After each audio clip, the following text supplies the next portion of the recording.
بسم اللہ الرحمن الرحیم وشددنا اور ہم نے مضبوط کیا ملکہ اس کی بادشاہت کو وآتیناہ اور ہم نے ان کو عطا کیا حکمت وفصل الخطاب اور فیصلہ کن خطاب یعنی فیصلہ کرنے والی تقریر عطا کی. جب وہ بات کرتے تھے تو صحیح سیدھی سیدھی بات کر کے فیصلہ کر کے دیا کرتے، گول مول بات نہیں ہوتی تھی. ٹھیک ہے نا جی. جب فریقین کے مابین بات کرنی ہوتی تھی تو فیصلہ کر جاتے تھے. وَهَلْ أَتَاكَ اور کیا آئی ہے تمہارے پاس نَبَأُ الْخَصْمِ جھگڑنے والوں کی خبر. الخصم جھگڑنے والوں کی خبر. خصم جو ہے یہاں پہ مفرد ہے جنس کے معنی میں. ٹھیک ہے نا جی. یعنی جھگڑنے والوں کی آپ کے پاس خبر پہنچی ہے.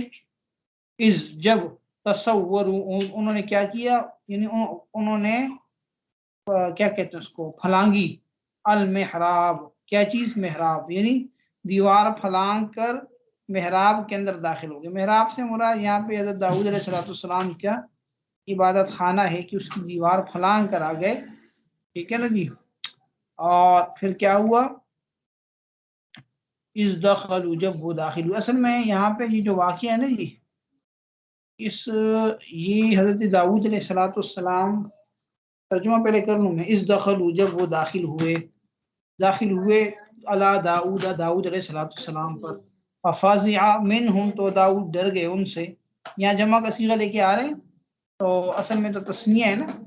ٹھیک ہے نا جی. منہم بعض کا تثنیہ کے لیے جمع کی ضمیر بھی آ جاتی ہے، اس لیے جمع ہے. ٹھیک ہے نا جی. تو بعض اوقات جو تثنیہ ہے اس پہ بھی جمع بولا جاتا ہے. ففزع منہم پس آپ ڈر گئے ان سے.